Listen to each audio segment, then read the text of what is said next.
Jadi, saya ingin sepakati dulu bahwa sebetulnya kalau kita bicara akhir zaman dengan diutusnya Rasulullah SAW, maka itulah sudah masuk dalam ruangnya akhir zaman itu. Ya, cuma kita belum katakan berakhirnya zaman, kita baru katakan akhir zaman. Ya, artinya apa? Kita berada di penghujung kehidupan dunia, ya, dan akan dekat ke akhir kehidupannya, artinya selesai di dunia ini, karena dengan risalah selesai, maka tinggal umat menjalani sampai batas yang Allah tentukan. Ya, batas waktu yang telah Allah tetapkan, kalau menunjuk kepada waktu spesifiknya, detiknya, menitnya, sampai jamnya, disebut dengan sa'ah namanya, as-sa'ah. Ya. Nanti di periode ini ada kejadian-kejadian, ya, di mana segala hal bisa muncul, ya, bisa terjadi banyak hal nanti kita sebutkan, baik itu nanti huru-hara, baik itu banyak musibah, baik itu nanti selesai kehidupan, wafat, bangkit, sesuatu terjadi. Sesuatu yang banyak terjadi, bangkit dan sebagainya disebut dengan qiyamah namanya. Ya, asalnya qiyam, sifatnya ditambah ta disebut dengan qiyamah. Karena itu nanti peristiwanya disebut dengan yaumul qiyamah. Yaumul qiyamah. Ya. Nanti ada surah Al-Qiyamah, surah ke-75, gitu kan? La uqsimu biyaumil qiyamah. Ini peristiwanya. Tapi kalau kita ingin menunjuk kepada waktunya spesifik, ya, berakhir nih waktunya, selesai, sehingga terjadi kiamat yang dimaksudkan. Kita serap ke dalam bahasa Indonesia menjadi kiamat. Ya, berakhir waktunya disebut dengan sa'ah. Sa'ah menunjuk kepada, kalau sekarang dalam bahasa Arab standar sekarang sa'ah disebut jam. Ya, jam ada detiknya, kan sa'alan. Jam berapa sekarang? Ya, sampai ke detiknya, sampai ke menitnya dan seterusnya, itu menunjuk kepada waktu ini disebut dengan sa'ah.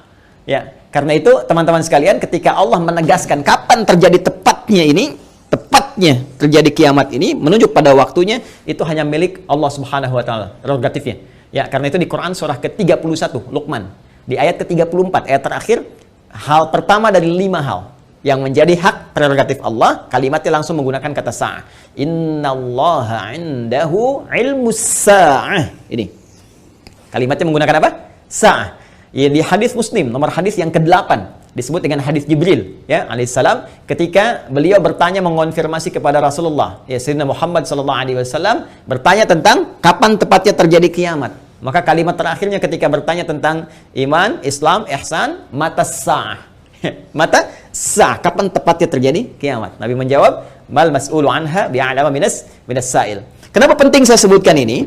Nah, ada langsung firman Allah dalam Al-Quran, pembuka satu surah, di surah ke-54 Al-Qamar. Ya, Al-Qamar. Dalam pandangan Allah, Allah menyebutkan bahwa ketika Rasulullah diutus sebagai Rasul di akhir zaman, artinya zaman ini terakhir dalam kehidupan, nggak ada nanti umat yang baru lagi, nggak ada Rasul diutus lagi dan sebagainya. Itu sudah Allah mendeklarasikan satu pembuka kalimat dalam firman yang sangat singkat tapi tajam sekali. Iqtarabatis sa'ah. Iqtarabatis sa'atu wansyaqqal qamar. Quran surah ke-54 ayat yang pertama. Jadi Allah sudah menyampaikan sejak Nabi SAW diutus kurang lebih 15 abad yang lalu, kan? Allah menyampaikan iqtarabatis sa'ah. Ya, masa itu sudah dekat. Ya, jadi sejak diutusnya Nabi, Allah sudah mendeklarasikan, sudah menyampaikan, ya, menginformasikan pada seluruh hambanya bahwa ini kejadian ini sudah dekat. Ya, dengan diutusnya Rasulullah, bahwa zaman ini akan berakhir. Cuma dekatnya dalam konteks firman Allah dengan pandangan kita tentu sangat berbeda. Ya, karena dimensinya tidak serupa, sifat-sifatnya jauh berbeda, kan? Maka demikian pula memahami firman Allah tidak menggunakan pendekatan akal manusia. Jangan kita katakan dekat dengan ukuran kita, tidak. Lihat ukuran Allah. Ya, di mana ukuran Allah? Lihat surah Al-Ma'arij misalnya, ayat yang ke-6. Innahum yarawnahu ba'ida wa narahu qariba. Ya, mereka melihatnya masih panjang, kami melihatnya dekat. Kenapa? Karena ukuran waktu di sisi Allah, ya, itu sudah nggak pakai ukuran standar manusia lagi. Beda dimensinya. Ya, kita keluar dari wilayah kita di Indonesia dengan Malaysia sudah beda 1 jam. Ya, kita bisa ke Amerika, ke Kanada, itu sudah beda terbalik. Bisa di sini siang, sana malam. Ya, baik. Jadi apalagi kita ukur dengan konteks kehidupan akhirat. Ya, ya, ketika Allah berfirman, dengan kita di sini ya antara kehidupan di luar bumi, di langit saja misalnya, itu yang sudah tidak ada gravitasi lagi, sudah gravitasi nol, itu perbedaan waktunya sudah berbeda jauh. Makanya ketika Al-Quran menginformasikan fi yaumin kana miqdaruhu alfa sanatin mimma ta'udun, ya ada 1 tahun bisa beda 1000 tahun. Dalam konteks orang dihukum di neraka bisa setahunnya, seharinya serasa 50.000 tahun, sehari bisa 1000 tahun. Artinya kalau Allah katakan misalnya 7 hari, berarti masih 7.000 tahun ya. Ya, 2 hari berarti masih 2.000 tahun dalam konteks terkecilnya, dalam pandangan kita. Tapi kita tidak tahu kapan itu terjadi. Secara singkat, Allah sudah mengatakan bahwa sejak Rasulullah SAW diutus, ini keadaan sudah akhir zaman. Ya kan?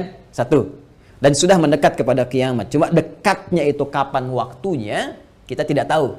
Dalam pandangan Allah dekat, dalam pandangan kita ngitung dari masa Nabi ke sini masih 15 abad, belum kiamat juga, ya kan? Sekarang belum kiamat juga, makanya jangan tanya tentang waktunya.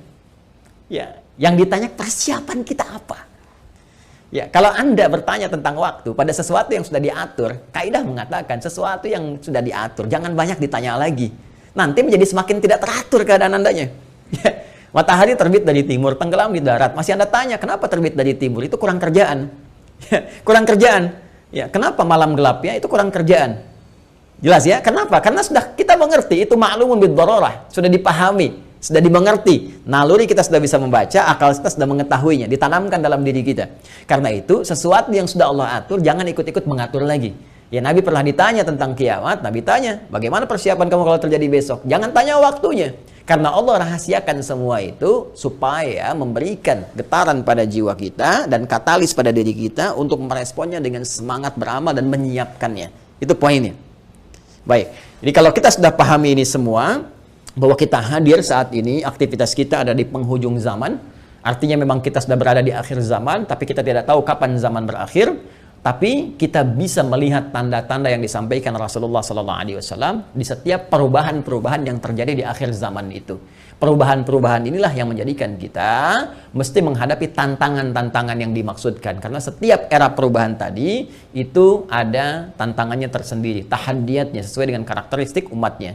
Nah, pertanyaannya, apa yang diinformasikan oleh Rasulullah di zaman beliau berupa tantangan-tantangan, sampai perubahan-perubahan setelah masa-masa beliau kemudian wafat, bagaimana prediksi-prediksi yang disampaikan oleh para sahabat, ini yang coba kita uraikan. Dan di antara uraian itu, ada yang teman-teman sebut dengan petaka-petaka. Ada yang kita istilahkan dengan musibah-musibah. Seperti apa musibah yang digambarkan itu di setiap waktu-waktu yang berganti sepeninggal Nabi SAW, itu yang coba kita turunkan. Lalu kita akan mengaji bagaimana Nabi memberikan petunjuk kepada kita dengan izin Allah Subhanahu wa taala, saking sayangnya kepada kita, supaya setiap umat yang mengalami masa-masa itu lulus menghadapi ujiannya.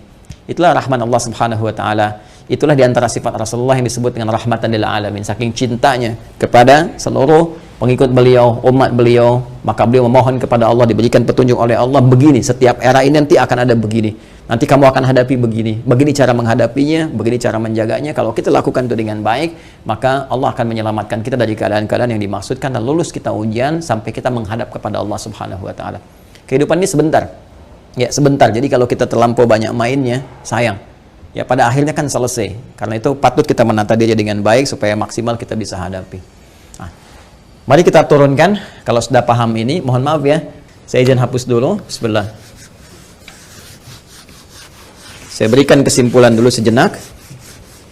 Jadi jangan lantas nanti diartikan akhir zaman, kiamat gitu kan. Padahal kita juga sedang di akhir zaman sekarang. Rasulullah diutus Rasul akhir zaman. Sekarang kita ustadznya ustadz akhir zaman gitu kan. Dan kalau ada presiden akhir zaman, menteri akhir zaman, lurah akhir zaman, termasuk juga sekolah-sekolah akhir zaman dan sebagainya. Tapi zaman itu sampai berakhir seperti apa tahapan-tahapannya, bagaimana ujiannya, itu yang kita lihat ya. Ini kesimpulan pertama, 1, tentang akhir zaman sudah kita bahas ya, adalah satu era terakhir ya, era terakhir dari umat manusia yang beraktivitas ya kan di bumi. Ini dia era terakhir dari umat manusia yang beraktivitas di bumi. Jelas ya? Nah, ditandai dengan diutusnya rasul terakhir yaitu Rasulullah Sayyidina Muhammad sallallahu alaihi wasallam, kan? sallallahu alaihi wasallam. Kemudian karena siap Rasul itu membawa petunjuk, juga diberikan petunjuk berupa hudan terakhir. Itu berupa Al-Quran. Karena Al-Quran pun ketika diturunkan Allah menyebut dengan hudan. Buka Quran surah kedua Al-Baqarah di ayat 185. Syahrul Ramadan alladzi unzila fihi al-Quran hudan linnas. Ya, hudan linnas wa bayyinatin minal huda wal furqan. Baik, sekarang dari sejak diutusnya Rasulullah sudah masuk akhir zaman, bagaimana perjalanan? Nah, kalau kita turunkan dari sini di masa Rasulullah SAW, sampai dengan kita sekarang, ya, sampai kita sekarang di masa kini, kurang lebih ada sekitar 15 abad. Nah, sekarang kita akan bicara tentang bagaimana Rasulullah SAW menyampaikan tentang berita-berita nubuat. Nubuat itu tentang berita besar yang terjadi dibawa oleh utusan. Ya, orang menyampaikan nubuat disebut dengan nabi, pembawa berita besar. Beritanya disebut dengan naba, karena itu ada surah An-Naba. Ya, amma yatasaalun 'anin naba'il 'azim. Ya. Nah, ini nanti ada nubuat beliau yang disampaikan kepada para sahabatnya, terlacak sampai dengan ke kita tentang peristiwa-peristiwa yang terjadi di masa-masa sampai mendekat kepada waktunya berakhir, as-sa'ah, ya, as-sa'ah. Ya. Ini karena akhir di sini akhirnya selesai gitu, nggak bisa ditulis lagi, dan karena kita di sini ya dekat ya, tapi kan nggak tahu masanya kapan. Jadi kurang lebih ginilah ya, supaya agak ngeles sedikit bahwa papan tulisnya udah nggak cukup. Jadi gini ya, teman-teman sekalian, saya turunkan ke sini. Baik, sekarang saya beri contoh begini misalnya. Ya, ini hadis yang populer saja, saya langsung ambil dari hadis riwayat Muslim. Hadis riwayat Imam Muslim, ya, nomor hadis yang ke-8. Nanti ada bab tentang iman, Islam dan ihsan. Ya, dikenal juga dengan hadis Jibril dan banyak dikutip oleh para ulama, termasuk juga Al-Imam An-Nawawi dalam Al-Arba'in. Dari 42 hadis beliau mengutip ini, teman-teman sekalian, di hadis yang kedua setelah innamal a'malu binniyat, masuk hadis ini. Ya, an Abi Hafs bin Umar bin Al-Khattab radhiyallahu taala anhu, qala bainama nahnu julusun 'inda Rasulillah sallallahu alaihi wasallam, ittala 'alaina rajulun shadidu bayadis thiyabi, shadidus sawadis sa'ari, la yura 'alaihi atharus safari. Nah, kemudian setelah itu dia datang kepada Nabi sallallahu alaihi wasallam, fajalasa ila Nabi sallallahu alaihi wasallam, fasnada rukbatayhi wa wada'a kaffayhi ala fakhidhihi, faqala ya Muhammadun akhbirni anil Islam, dijawab oleh Nabi, akhbirni anil iman, dijawab oleh Nabi, akhbirni anil ihsan, dijawab oleh Nabi, terakhir kemudian mata sa'ah. Ya, bertanya tentang tanda-tanda as-sa'ah. Kapan ini ya terjadi tepatnya kiamat? Nabi menjawab, mal mas'ulu anha bi'alami min as-sa'il. Ya, tidaklah yang ditanya lebih tahu daripada siapa yang bertanya. Ya, tidaklah yang ditanya lebih tahu daripada yang bertanya. Jadi yang ditanya Rasulullah SAW ini kan Jibril, dekat dengan Allah. Allah Subhanahu Wa Taala berikan wahyu lewat Jibril sampaikan kepada Rasulullah. Tentunya ya malaikat Jibril lebih tahu dibandingkan dengan saya. Ya, ini juga pertanda, ada dua hal.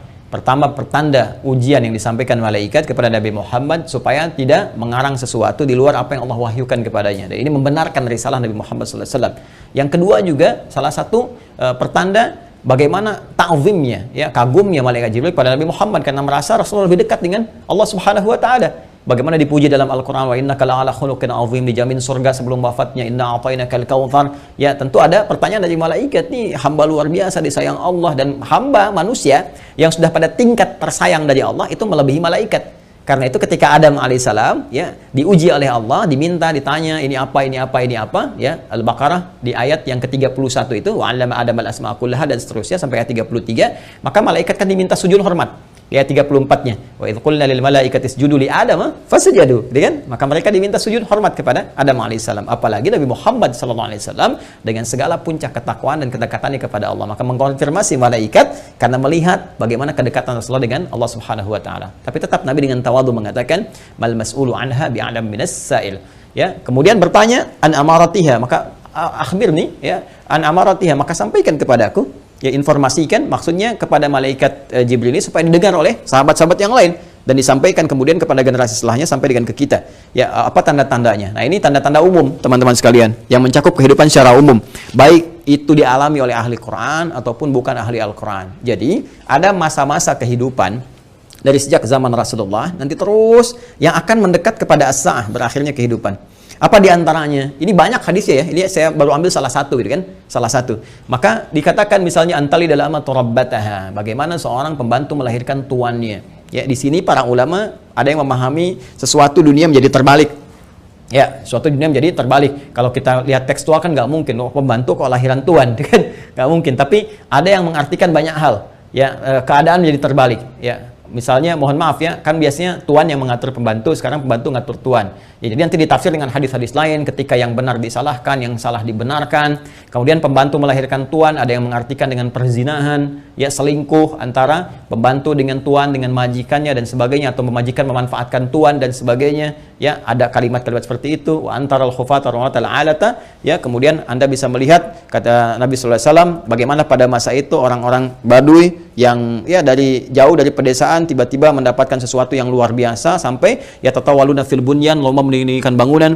Ya, ini ada yang memahami bahwa orang yang biasanya mengembala kambing, artinya orang-orang yang desa dari jauh dari apa yang tidak terbiasa dengan hal-hal yang mewah, tiba-tiba sibuk dengan kemewahan-kemewahan. Ya, kemudian nanti ditafsir di hadis lain, orang-orang berlomba-lomba dalam urusan dunia, sampai orang-orang desa pun ada ikut-ikutan, ya, pengen terlibat dalam konteks dunia dan sebagainya, yang biasanya mereka hidup dalam keadaan-keadaan yang serba sederhana dan sebagainya.